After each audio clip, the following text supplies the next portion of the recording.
Dabar aš esu su savo draugė Gabija. Ir mes dabar šiaip tiesiog su kamuoliu kažkokias nesąmonės darome. Ai, užmiršau prisistatymą. Čia aš esu LPS Saša. Tik tais filmuoju šią video be LPS rožiukės. Tai va, mes dabar einam prie stadiono, kuris nelabai matosi. Lemba. Nu, gal dabar kažkas matosi.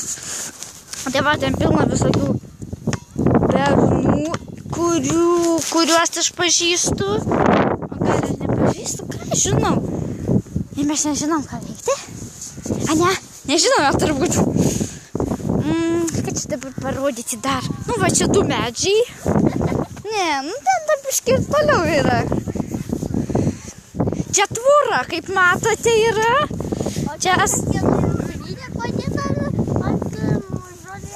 nu, visai nesaugo daiktų. Tai norėjome su mama eiti iki apačios, bet aš labai norėjau pabūti su savo padruška, tai atsisakiau. Čia mėšlas. Tai va, tikiuosi nepamesiu telefonu, nes labai supriešinėm slydau. Ką daugiau nieko neturiu kaip gero pasakyti, tai bye. Čia buvo LPS Saša, nepamirškit prenumeruoti, palaikinti ir į komentarus parašyti, kas jums patiko, o kas jums nepatiko. Tai